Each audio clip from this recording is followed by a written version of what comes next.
August 15th మన దేశానికి స్వాతంత్రం వచ్చిన ఎంతో గొప్ప రోజు. ఈ ఇండిపెండెన్స్ డే సందర్భంగా మన తిరంగా కలర్స్ని గుర్తు చేసే స్పెషల్ స్వీట్తో ఈ రోజుని సెలబ్రేట్ చేసుకుందాం. ఇవాళ మన స్పెషల్ రెసిపీ వచ్చేసి tricolour milk barfi. Hi friends, welcome back to my channel life by sweetie. ఈ రోజు మన ఛానల్లో మిల్క్ బర్ఫీ ఎలా చేసుకోవాలో చూపించబోతున్నాను.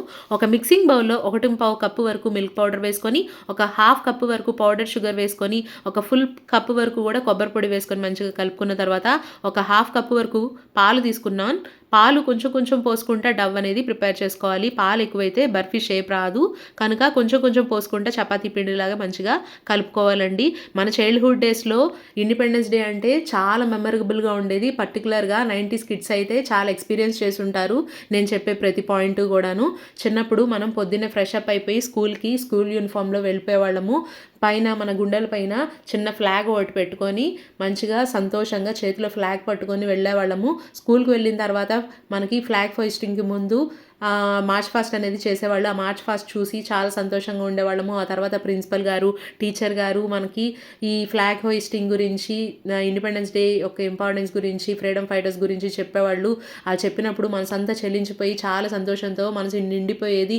ఇండియాలో పుట్టినందుకు చాలా సంతోషపడిపోయేవాళ్ళం, చాలా ప్రౌడ్గా ఫీల్ అయ్యేవాళ్ళము.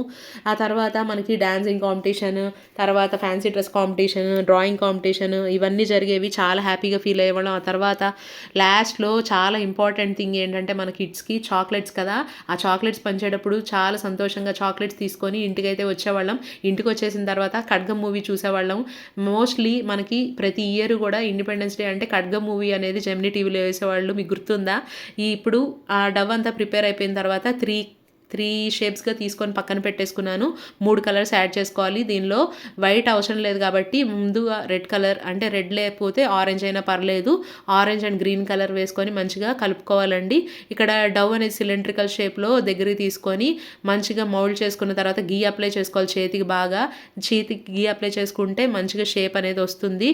మంచిగా దగ్గర తీసుకొని ఇట్లాగా చూపిస్తున్నట్టుగా షేప్ చేసుకొని అన్నిటిని దగ్గరికి అదుముకొని ఫ్రిడ్జ్లో పెట్టుకొని 15 to 20 minutes పెట్టి బయటికి తీసిన తర్వాత చిన్న పీసెస్గా కట్ చేసుకొని ఆల్మండ్ కానీ, కిస్మిస్ కానీ, క్యాష్యూ కానీ మీకు ఇష్టమైన డ్రై ఫ్రూట్ని పైన డెకరేట్ చేసుకోవచ్చు. మీకు మీ దగ్గర లేకపోయి ఉంటే అది స్కిప్ చేసేయచ్చు. ఇది అచ్చంగా మిల్క్ పౌడర్తో పాలతో చేసాం కదా, స్వీట్ నోట్లో పెట్టుకుంటే అచ్చం స్వీట్ షాప్లో కొన్న స్వీట్ లాగే చాలా టేస్టీగా ఉంటుందండి. అందుకని మీరు డ్రై ఫ్రూట్ పెట్టకపోయినా ఏం కాదు. మీకు ఈ రెసిపీ నచ్చిందా? అయితే కమెంట్ సెక్షన్లో కమెంట్ చేయండి. మీ చైల్డ్హుడ్ మెమరీస్ ఎలా గడిచినాయి ఇండిపెండెన్స్ డేవి, అవి కూడా కమెంట్ సెక్షన్లో నాతో షేర్ చేసుకోవడం అసలు మర్చిపోమాకండి. నా లైఫ్ బై స్వీటీ ఛానల్ని సపోర్ట్ చేయండి, సబ్స్క్రైబ్ చేయండి, లైక్ చేసి మీ ఫ్రెండ్స్ అండ్ ఫ్యామిలీకి షేర్ చేయండి. మరిన్ని సింపుల్ రెసిపీస్ నా ఛానల్లో ఉన్నాయి, ఒకసారి చెక్అవుట్ చేయండి.